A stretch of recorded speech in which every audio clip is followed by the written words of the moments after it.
You mentioned he spent more time at this court case in London than what he did at his own father's coronation.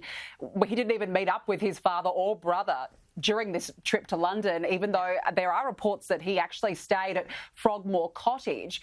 Do you think that there's really any chance ever of a reunion here?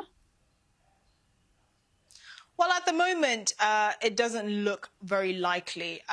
We have to bear in mind that Prince Harry often cites his security concerns as a reason for him to make these quick trips in and out of the UK.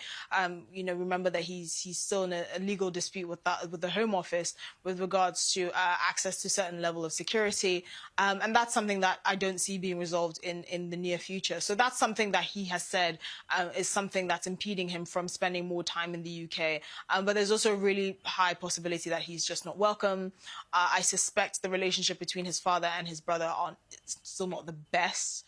His wife and his children have certainly not made an appearance in the UK as well, so that could also buttress the security issues he keeps citing, as well as the fact that they just don't seem very welcome given the nature of the tension in the family that they've described in their Netflix documentary and in their book and in the Oprah interview.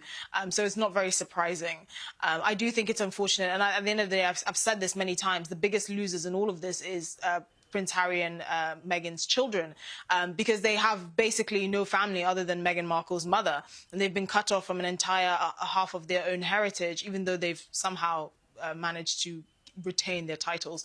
And, the growing up, this will have an impact on them. And I think when we talk about the royal family and we sensationalize all the things that is going on within the royal family, we have to remember that at the end of the day, there's still a family and there's still young kids at the heart of this who are going to lose out on getting to know their cousins and their uncles and aunts and grandfather because of this ongoing dispute.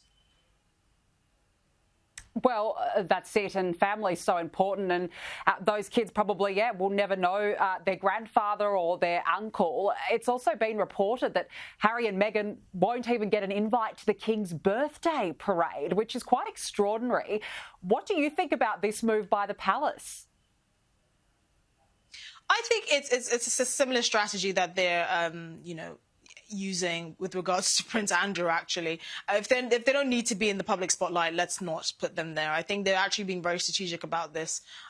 There's no reason for them to be invited. They're not working members of the royal family. The public opinion of the couple is very low, as is the same with Prince Andrew. And I think the more that the less that the royal family publicly engages with them, the better. I don't know the extent to which it's due to personal reasons and personal sort of disputes. I think it's more about the brand and just making sure that people understand that the royal family are active working royals, not renegade royals that are selling themselves to whatever media house is willing to pay them, or disgraced princes like Prince Andrew. Well, speaking of Prince Andrew, he will reportedly be banned from the Order of the Garter Day procession at Windsor Castle for the second year in a row. Is this fair? What do you think? I think it is fair. I've often made the point that I think he should go and retire in a small village somewhere in Goa in India and just volunteer.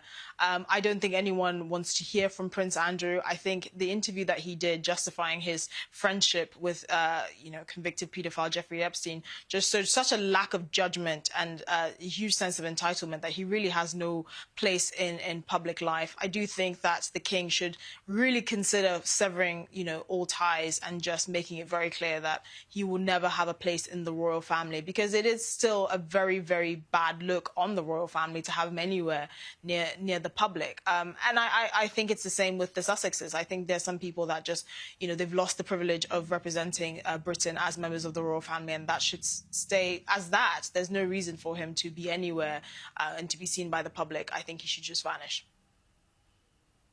Do you think that Andrew's public image will ever be fixed, or is he always going to be known or seen as a problem? It will never be. He will never be rehabilitated into public life, I think. And, it's not because the public is being mean. He did this to himself. He chose to remain friends with a convicted paedophile, and then he chose to justify that in an interview broadcast to the nation. His lack of judgment, his sense of entitlement, and his lack of understanding of the importance of the royal family as an institution and the role that it plays in British public life just shows that he really has no place within that institution. And I think that, that he did this to himself and he should accept the consequences. Yeah, there's no doubt about it. Gee, what a week it's been, Esther Krakue. Thank you so much for joining us. It's been great to speak with you. Thank you.